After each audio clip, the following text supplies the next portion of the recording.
नमस्कार, मी राणी कासलीवाल. आपण पाहतायत डिजिटल अहिल्यानगर. आज भल्या पहाटे अहिल्यानगर हादरले. आय लव्ह मोहम्मद आणि रांगोळी प्रकरण चांगलंच तापल्याचं पाहायला मिळालंय. मुस्लिम समाज मोठ्या प्रमाणात आक्रमक झालाय आणि हजारोच्या संख्येने कोटला परिसरात त्यांनी आंदोलन पुकारले. या प्रसंगी मोठ्या प्रमाणात पोलीस फौज फाटा देखील तैनात करण्यात आलाय. या संदर्भात पोलीस अधीक्षक सोमनाथ घारगे यांनी अधिक माहिती दिली.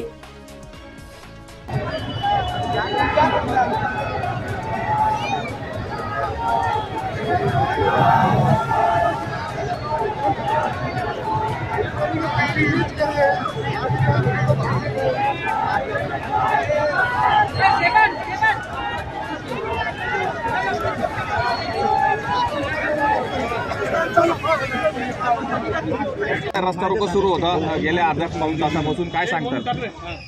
आज सकाळी कोतवाली पोलीस ठाण्याच्या हद्दीमध्ये रोडवरती रांगोळी रांगोळी काढलेली होती. त्या रांगोळीच्या वरून मुस्लिम समाजाच्या लोकांनी त्याच्यावरती आपत्ती दाखवलेली होती आणि त्यावरून एक गुन्हा नोंद केलेला होता आणि ज्यांनी रांगोळी काढलेली होती त्याला अरेस्ट पण केलेलं होतं. त्यानंतर काही मुस्लिम लोक जे आहे कोटला या ठिकाणी जमा झाले आणि त्यांनी रस्ता रोको केलेलं होतं. त्यांना तिथून निघून जाण्याचं आपण सूचना केली, त्यांना विनंती केली आणि तरीसुद्धा ते तिथून निघून जात नव्हते. त्यातल्या काही लोकांनी जे आहे दगडफेक सुरू केली.